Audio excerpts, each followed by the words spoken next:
Ever get that feeling that the global landscape is going through some pretty fundamental changes? Oh, absolutely. Like the way things have been, say, for the last few decades? Yeah. It just doesn't feel like that's how they're going to be moving forward. Yeah, you hear that a lot. A sense of flux. You're definitely not alone if you feel that way.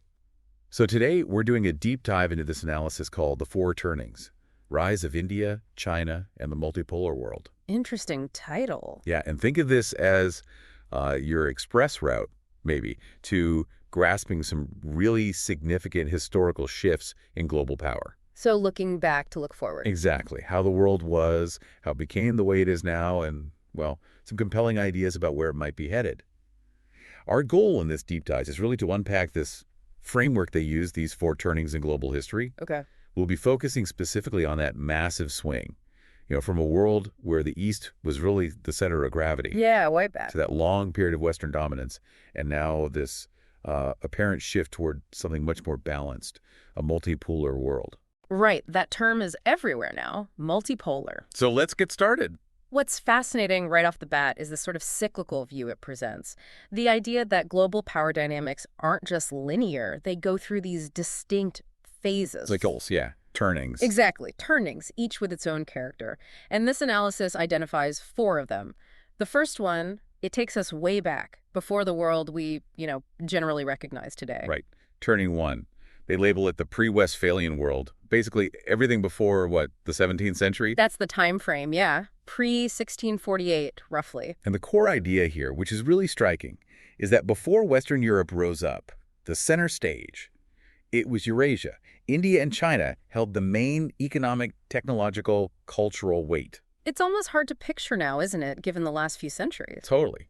But if you look at the economic data from around, say, 1500, it paints a really different picture. There's research suggesting India and China together accounted for over half of the entire world's GDP back then. Over half. Wow. That really makes you rethink things, doesn't it? It absolutely does. And it wasn't just sheer size, the volume. What's really key is their level of sophistication. Yeah. India, for instance, had this highly developed economy. Thriving crafts, extensive trade networks. They were world-renowned for textiles, the fine muslins, the vibrant dyes. Stuff Europe desperately wanted later on. Precisely. And metallurgy, spices, literally worth their weight in gold, sometimes precious stones. You had major trade cities like Delhi, Agra, Varanasi, Calicut. These were real international hubs. Buzzing. Right. Goods and merchants from all over. And the internal Indian economy itself, under empires like the Mauryas, Guptas, the Delhi Sultanate, the Mughals, it was surprisingly complex, integrated. And China, across the mountains. Equally impressive, if not more so in certain periods, the Tang and Song dynasties, often called Golden Ages. Incredible leaps in technology, massive cities growing fast, flourishing arts, literature. They gave us some pretty big inventions, didn't they? Huge ones. Gunpowder, which ironically would later be turned against them, printing, the compass vital for navigation, even paper money, which was a really sophisticated financial tool for the time. Wow. Paper money back then. Yeah. And the scale of their cities, Chang'an, Hangzhou, Beijing, just enormous compared to anything in Europe. Population, infrastructure, everything. So this interconnected Eurasian world, the Silk Road must have been crucial. Absolutely crucial. But we need to think broader than just one road. It wasn't a single highway. Right, more complex. Think of it as this intricate web of routes. Overland, yes, but also maritime routes. Connecting China not just with Central Asia, but stretching out to the Middle East, North Africa, eventually Europe. It wasn't just silk, I assume. Oh, no. Silk porcelain, spices going west, sure, but also things like horses, gold, silver, glass going east. More importantly, though, it was a channel for ideas. Ah, right. Technology, religion. Exactly. Transformative ideas. Religions like Buddhism spreading eastward into China and beyond. Technologies moving both ways, slowly changing societies across continents. And the sea routes. You mentioned maritime. Yeah, the maritime Silk Route, super important. Stretching from the Chinese coast, down through Southeast Asia, across to India, the Persian Gulf, even East Africa. So port cities must have boomed. Absolutely. Places like Malacca, Calicut, Muscat. They became these incredibly diverse, cosmopolitan centers, melting pots of trade and culture. This early form of globalization really laid the groundwork for everything that came later, both good and bad.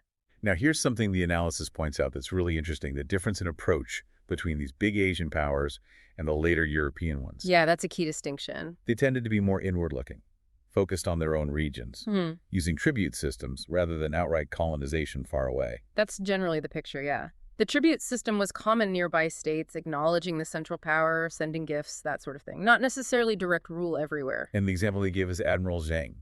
His voyages in the early 15th century. Ah, Zheng He. Amazing story.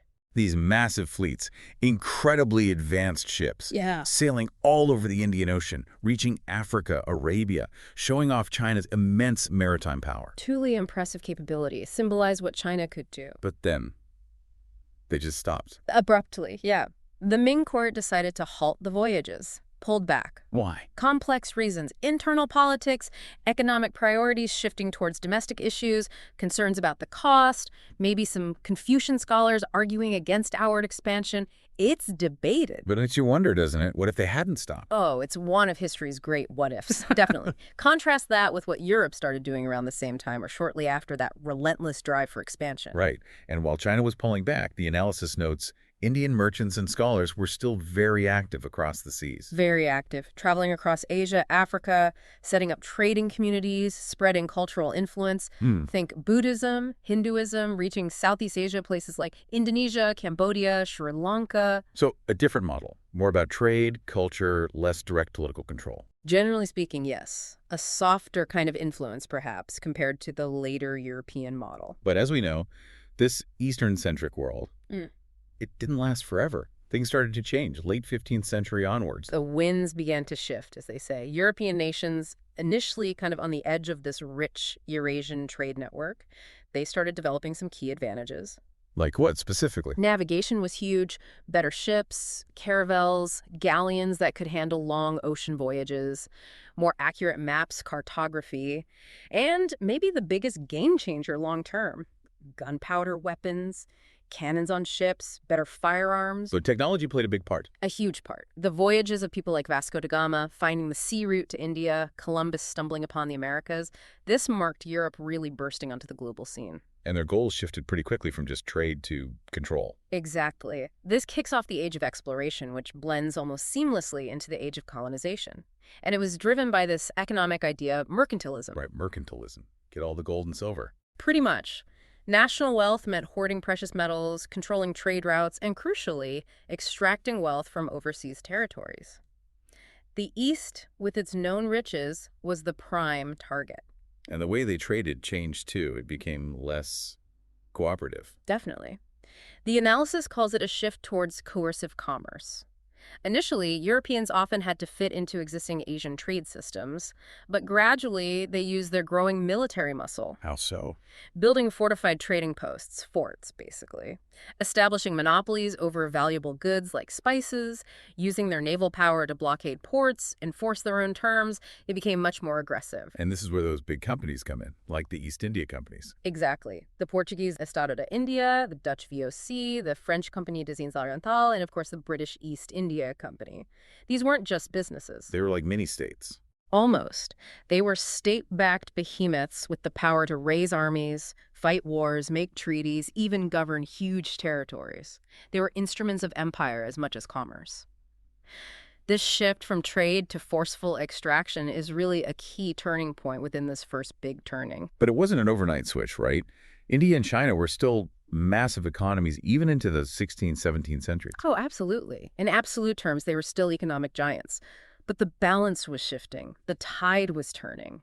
Europe started exporting not just goods, but its systems, its military methods, its ideas. And then came the Industrial Revolution in the 18th century. That was the accelerator. The technological gap, which had maybe narrowed or even favored the East earlier, it didn't just close, it dramatically reversed. Europe industrialized rapidly. And the 19th century is when the hammer really fell on the East. You could say that. Europe, now armed with industrial and military might, moved from just economic dominance to direct political control over huge parts of Asia. India being the prime example. Absolutely. British colonization there, especially after the 1857 revolt or Sepoy Mutiny, became much more direct and systematic.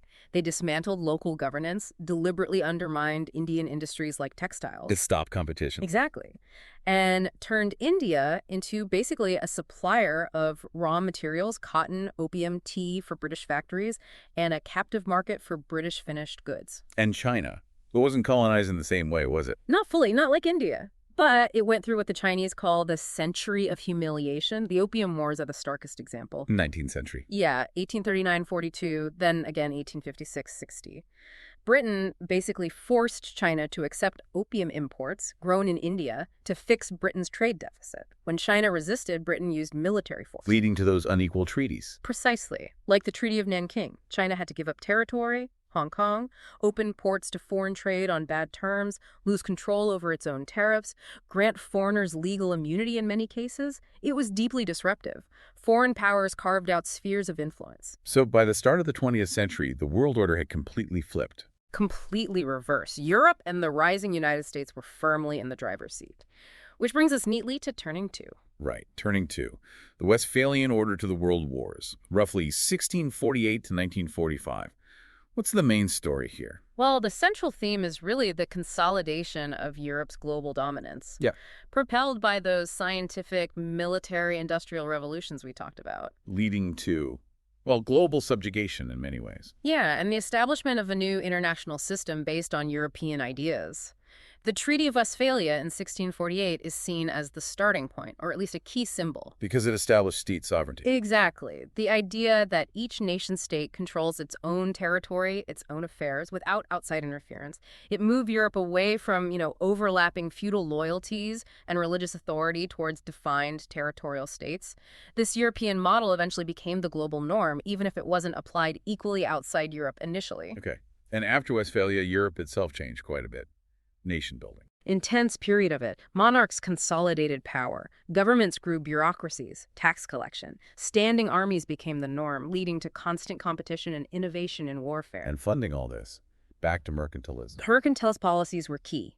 Accumulate wealth, grab colonies for resources and markets, maintain a positive trade balance. It fueled the competition and the drive for empire. And this is also when modern capitalism really takes off. It really finds its feet, yes. Yeah. Those joint stock companies we mentioned, the VOC and the British East India Company, they were revolutionary capitalist enterprises. With huge state backing and power. Immense power. They could raise armies, make war, govern lands. They were crucial in expanding European control over global trade. And then intellectually, you have the Enlightenment in the 17th, 18th centuries. Providing the justification. In many ways, yes. Ideas about reason, liberty, progress. Mm-mm. They were used to frame European societies as superior, as having a mission to civilize, even while engaging in conquest and exploitation. Obvious contradictions there. Yeah, quite a few. And then the Industrial Revolution kicks in again, late 18th century, supercharging everything. Totally. Steam engines, factories, this massive jump in productivity. Colonies became even more vital. Sources of raw materials, cotton for the textile mills, rubber, tin, and captive markets for all the manufactured goods pouring out of Europe. And that's when we see the deindustrialization you mentioned. Yeah. In places like India. Yes, tragically. Local industries, especially textiles in India, were actively suppressed or outcompeted to benefit British manufacturing, a clear link between economic and political power. Moving into the 19th century, the Napoleonic Wars seem like another big turning point within this era. Huge impact. Yeah. Napoleon's ambition, his military innovations, mass armies, nationalism as a motivator really shook up Europe. Even in defeat, his wars spread ideas of nationalism and challenged the old order. And the Congress of Vienna tried to put the pieces back together. Tried to restore the balance of power in 1815. But nationalism was a genie out of the bottle. You see it driving the revolutions of 1848, the unification of Germany and Italy later in the century, reshaping Europe again and fueling more imperial competition. Which leads us to the peak of imperialism, late 19th century. The absolute zenith. The scramble for Africa carves up an entire continent in just a couple of decades. Britain formalizes the Raj in India after 1857. China gets carved into spheres of influence after the Opium Wars and the Boxer Rebellion. France grabs Indochina. Belgium takes the Congo. Even Japan emerges as an imperial power, defeating Russia in 1905. It's almost total European or Western dominance. Yeah. And the economics were brutal. Brutal exploitation was common. Rubber from the Congo under King Leopold, horrific conditions. Cotton from India, oil from the Middle East, tin from Southeast Asia, all flowing to fuel European industries. And infrastructure built in the colonies' railways, ports primarily served to get those resources out and move troops in. But these empires, they couldn't last forever.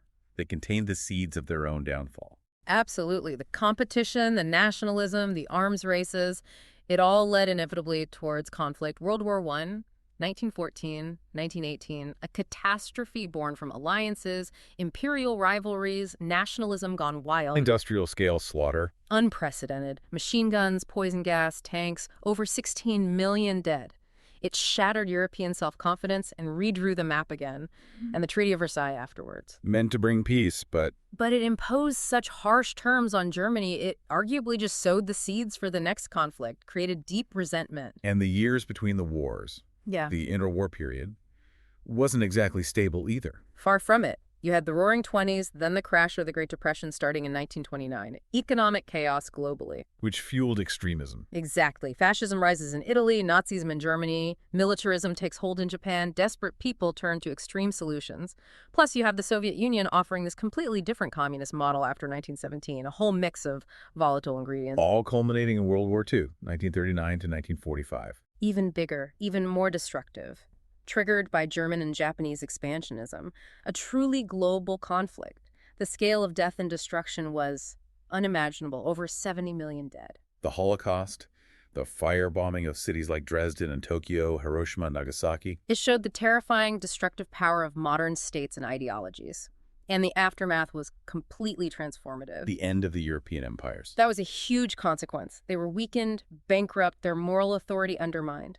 India's independence in 1947 was a major milestone, followed by decolonization waves across Asia and Africa over the next couple of decades. And a new world order emerges. A bipolar one. The U.S. and the Soviet Union, the two clear superpowers left standing, locked in the Cold War. And you see the creation of new institutions in the United Nations, hoping to prevent future wars. And the Bretton Woods institutions.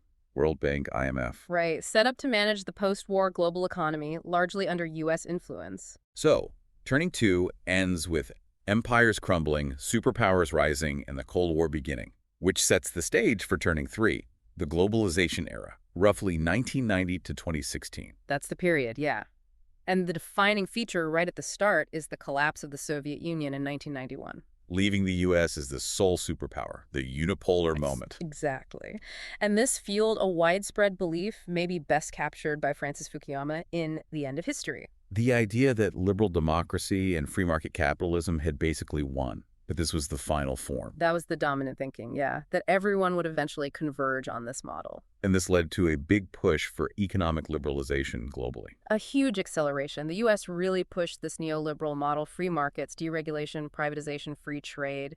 Institutions like the IMF and World Bank often tied aid or loans to adopting these structural adjustment programs. Often controversial in the countries implementing them. Very often, yes. And then the World Trade Organization, the WTO, established in 1995, that really institutionalized this global trading system. Lowering tariffs, promoting free trade agreements. Which massively enabled the growth of global supply chains. Companies could slice up production, make components here, assemble there, all based on cost and efficiency. And happening at the same time.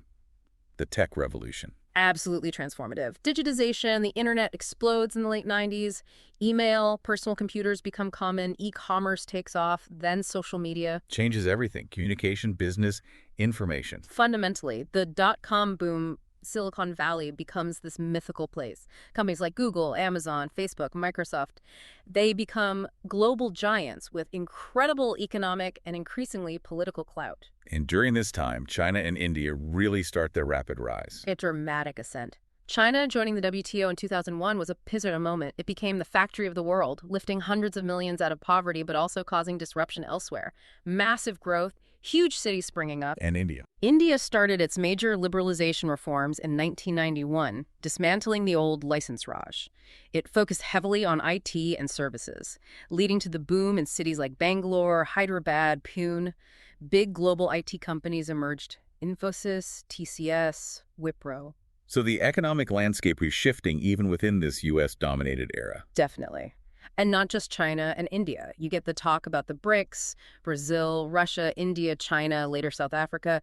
These emerging powers started wanting more, say, looking for alternatives to Western institutions. Like the Shanghai Cooperation Organization, the BRICS Bank. Exactly. Signs of a desire for a more multipolar structure even then. But still, the U.S. remained dominant geopolitically.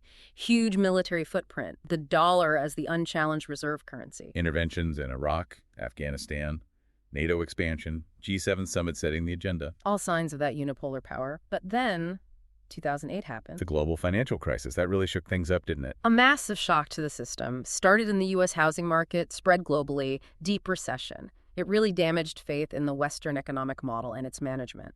And China weathered it relatively well with that huge stimulus. Comparatively well, yes. Its stimulus helped cushion the global blow, which boosted its international standing further. And then in 2013, China launched the Belt and Road Initiative, BRI. Ah, yes, the BRI. Huge infrastructure projects. Massive ambition, connecting Asia, Europe, Africa through ports, railways, pipelines, widely seen as a way to expand China's influence and create alternative economic networks. And at the same time, China really started pushing hard into high-tech. 5G, AI, green energy. Aiming for leadership there. Absolutely. No longer content just being the factory, aiming to be the innovator too. And we also need to talk about social media's impact during this time. Huge impact. Double-edged sword.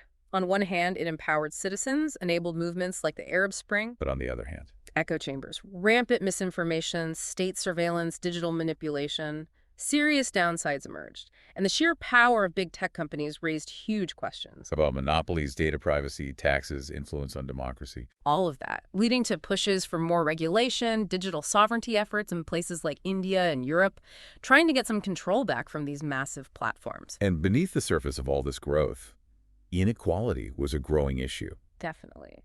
Globalization created enormous wealth, but it wasn't shared equally. Deindustrialization hit many Western communities hard. Poverty persisted in the global South. These tensions were building, leading to the backlash. Yeah. Mid-2010s onwards. You start seeing a real pushback. Brexit in the UK in 2016, the election of Donald Trump in the US, America First, rise of nationalist parties in Europe, anti-globalization protests becoming more common again. A shift towards nationalism, sovereignty, protecting local culture. Yes, a growing disillusionment with that hyper-globalized model. Which brings us to the current phase, turning 4. A fragmented, multipolar world, starting around 2016. That's the time frame the analysis suggests, yeah. Yeah. And the name says it all. Fragmentation, a retreat from hyperglobalization, a reemergence of nationalism, protectionism, and maybe even civilizational identity as bigger factors. And the big signals were Brexit and Trump's election. Those are seen as key markers, yes. Policies followed. Trump pulling out of the TPP trade deal, the Paris Climate Agreement, questioning the Iran deal, imposing tariffs, especially on China, kicking off the trade war in 2018. That definitely felt like a shift in direction. And since then, this idea of decoupling, especially U.S.-China, seems to have gained steam. It has. Economic and technological decoupling. U.S. bans on companies like Huawei and TikTok. China pushing hard for self-reliance, made in China 2025, focusing on its domestic market with dual circulation. It feels like two separate spheres are forming. That's the fear, or maybe the reality some analysts talk about. Two systems, two supply chains. A U.S.-led bloc focusing on friendshoring, building supply chains with allies via things like the Cheap Peace Act. And China building its own alternatives. Digital Silk Road, BRI setting its own tech standards. Exactly, creating parallel structures. But it's not just U.S. versus China, is it? The analysis talks about a third pole. Crucial point. It's not just bipolar. Powers like India, Russia, the Gulf states, GCC, ASEAN countries, Brazil, South Africa, they're increasingly acting independently. Multi-alignment, hedging their bets. Precisely. They don't want to be forced into choosing sides. They're pursuing their own interests, engaging with both Washington and Beijing and others.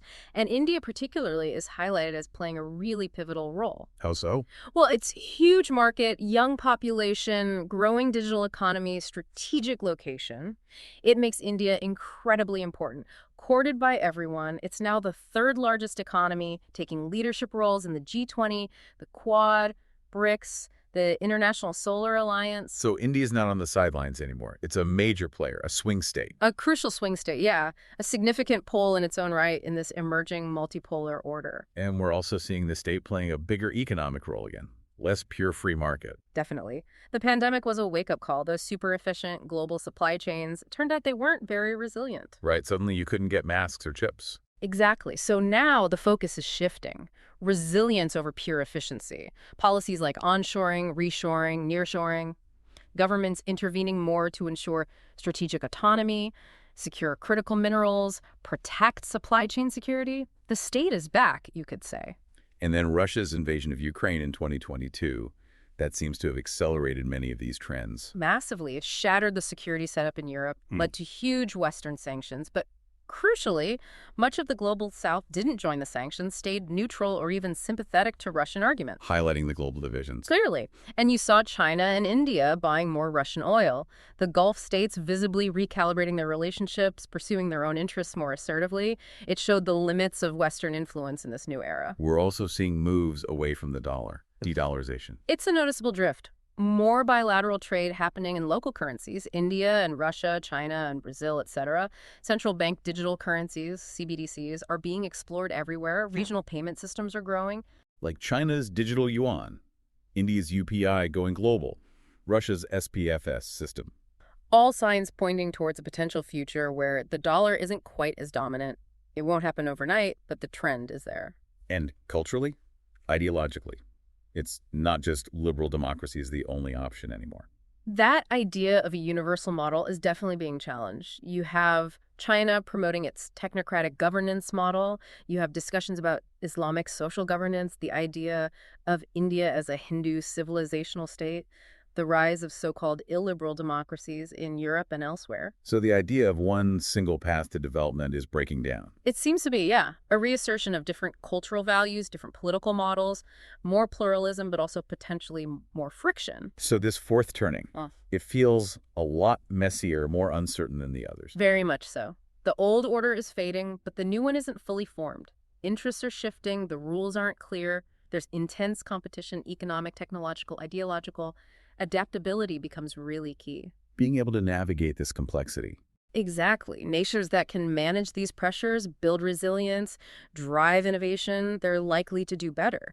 And those swing states we mentioned, India, Indonesia, Turkey, Vietnam, their choices become really important in shaping how things develop. So looking at the big picture, this fourth turning sounds like a major reset. A civilizational reset, the analysis suggests.